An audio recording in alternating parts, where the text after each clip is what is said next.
Hello प्यारे बच्चों, आज हम पाठ 12 डॉक्टर होमी जहांगीर भाभा के बारे में पढ़ेंगे। प्रस्तुत पाठ में भारत के वैज्ञानिक डॉक्टर होमी जहांगीर भाभा के जीवन से संबंधित जानकारी दी गई है। डॉक्टर भाभा ने अणुशक्ति का प्रयोग शांतिपूर्ण व रचनात्मक कार्य के लिए किए जाने पर बल दिया। उनकी रुचि अन्य क्षेत्र में भी थी। उनका व्यक्तित्व सभी के लिए प्रेरणा स्रोत है। तो हम ये पाठ को शुरू करते हैं। संसार के अनेक देशों में आजकल अणुशक्ति का खूब उपयोग किया जा रहा है। हमारे देश में भी अणुशक्ति का काफ़ी विकास हुआ है। अणुशक्ति का विकास करने वाले प्रथम भारतीय वैज्ञानिक का नाम डॉक्टर होमी जहांगीर भाभा है। तो अणुशक्ति का विकास करने वाले प्रथम भारतीय वैज्ञानिक हैं डॉक्टर होमी जहांगीर भाभा। डॉक्टर होमी जहांगीर भाभा का जन्म 30 अक्टूबर सन 1909 को मुंबई के एक पढ़े लिखे संपन्न पारसी परिवार में हुआ था। उनके पिता का नाम श्री J.S. भाभा था। वे मुंबई के प्रसिद्ध बैरिस्टर थे। डॉक्टर भाभा बचपन से ही कुशाग्र बुद्धि के थे, माने कि तेज बुद्धि के थे। विज्ञान की पढ़ाई के लिए उनके मन में बहुत रुचि थी। डॉक्टर भाभा के बारे में कहा जाता है कि उन्हें बचपन में नींद नहीं आती थी। वे प्रायः रोते रहते थे। उनके पिता को इसकी बहुत चिंता हुई। उन्होंने डॉक्टरों से सलाह ली, लेकिन कोई समाधान न मिलने पर वे परेशान होकर उन्होंने एक उपाय खोजा जो कारगर सिद्ध हुआ। डॉक्टर भाभा के सामने ग्रामोफोन बजाया जाने लगा। पहले गाने ग्रामोफोन से ही सुना करते थे। ग्रामोफोन सुनकर उनका ध्यान बढ़ जाता और वे चुप हो जाते। इसका फल यह हुआ कि उन्हें संगीत में विशेष लगाव हो गया, जिससे वे आजीवन माने पूरे जीवन भर संगीत प्रेमी बने रहे। डॉक्टर होमी जहांगीर भाभा की प्रारंभिक पढ़ाई मुंबई के कैथेड्रल और जॉन कैनन हाई स्कूल में हुई। वे पढ़ने में तेज तो थे ही, उन्होंने 15 वर्ष की आयु में ही सीनियर कैम्ब्रिज की परीक्षा उत्तीर्ण कर ली।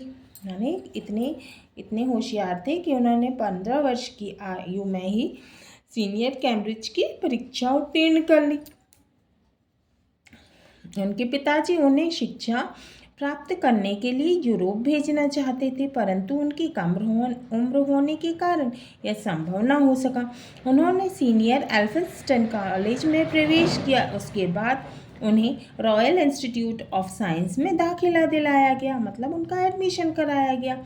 वहाँ से उन्होंने मुंबई विश्वविद्यालय में से EMC की परीक्षा प्रथम श्रेणी में उत्तीर्ण की, फर्स्ट डिवीजन। मुंबई के बाद आगे की पढ़ाई के लिए वे इंग्लैंड चले गए। वहाँ इंजीनियरिंग की परीक्षा उत्तीर्ण कर उन्होंने अपनी असाधारण प्रतिभा का परिचय दिया। डॉक्टर होमी जहांगीर भाभा को इंजीनियरिंग के साथ साथ गणित और भौतिक विज्ञान से अत्यधिक प्रेम था। इन विषय के अध्ययन के लिए वे कैम्ब्रिज के केएस कॉलेज में प्रविष्ट हुए।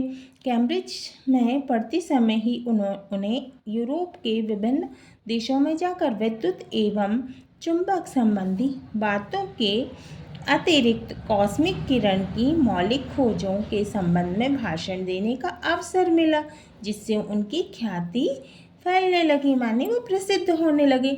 सन 1941 में उन्हें PhD की उपाधि मिली। अपनी शिक्षा एवं अध्ययन पूर्ण कर वे भारत लौट आए और भारतीय विज्ञान संस्थान बेंगलुरु में रीडर नियुक्त हुए। इसके बाद वे कॉस्मिक किरण संशोधन केंद्र के प्रोफेसर बने।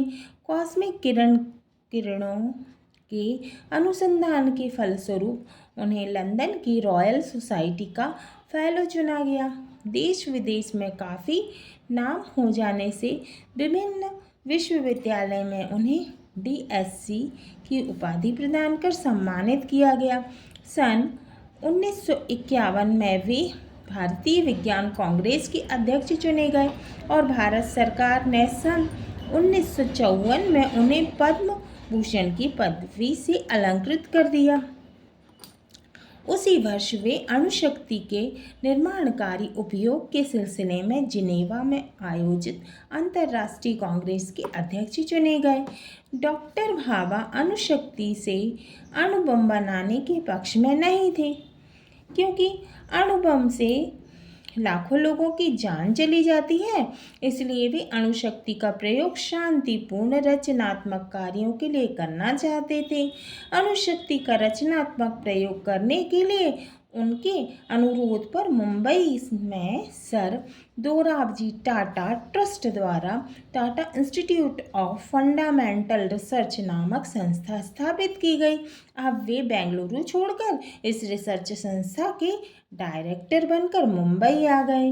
उन्होंने अपना सुझाव प्रस्तुत करते हुए उस ट्रस्ट को लिखा था, इस संस्था को स्थापित करके मैं भौतिक विज्ञान का एक सर्वोत्तम स्कूल चलाना चाहता हूँ। मैं चाहता हूँ कि आने वाले वर्षों में आणविक शक्ति के कार्यों के लिए भारत को दूसरों का मुंह न ताकना पड़े, माने भारत स्वयं इसलिए इस क्षेत्र में आत्मनिर्भर हो जाए। डॉक्टर भाभा अणुशक्ति कमीशन के अध्यक्ष रहे। वे भारत सरकार के अणुशक्ति विभाग के सचिव के साथ साथ अणुशक्ति शोध संस्थान ट्रॉम्बे के संचालन का काम भी करते थे। ट्रॉम्बे का अणुशक्ति केंद्र उनकी एक महान कृति है। इसके निर्माण से भारत में वैज्ञानिक प्रगति का मार्ग खुल गया। आज यह केंद्र संसार के सर्वश्रेष्ठ वैज्ञानिक संस्थानों में से एक है। डॉक्टर भाभा वैज्ञानिक होने के साथ साथ संगीत प्रेमी तो थे ही, उन्हें नृत्य एवं चित्रकला में भी रुचि थी। उनके बनाए चित्र आज भी उनकी कला की याद दिलाते हैं। उनके माता पिता उन्हें बचपन में चित्र बनाने के लिए प्रोत्साहित किया करते थे। एक बार उन्होंने गौशाला की गाय, जहाँ गाय रहती हैं, और बछड़े का सुंदर चित्र बनाया, जिसकी लोगों ने सराहना की। एक प्रसिद्ध चित्रकार ने तो उसे देखकर कहा था, यह बालक एक दिन महान कलाकार बनेगा। बाद में उन्हें चित्रकला की शिक्षा दिलाई गई। उनकी कलात्मक रुचि का ही परिणाम ये है कि ट्रॉम्बे के अणुशक्ति संस्थान में बगीचे एवं पौधों की सजावट सौहार्दपूर्ण एवं कलापूर्ण दिखाई देती है। टाटा इंस्टीट्यूट की गैलरियों तथा कमरों में सजे चित्र एवं वहाँ के उपवन उनकी वैज्ञानिकता एवं कलात्मकता के सुंदर संगम है।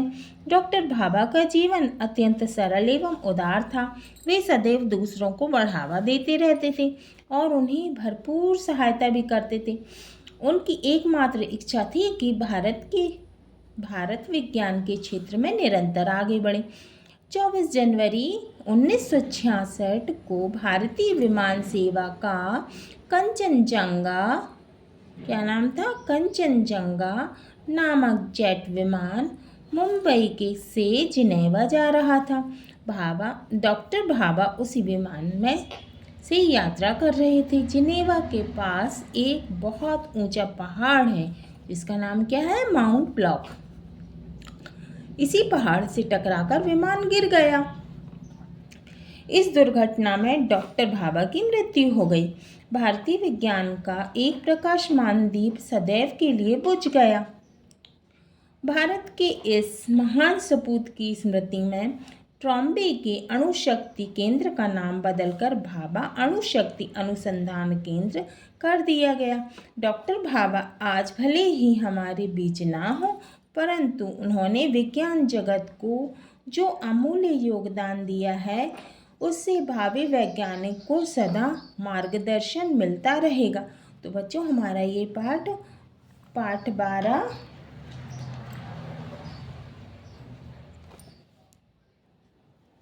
डॉक्टर होमी जहांगीर भाभा पूर्ण होता है।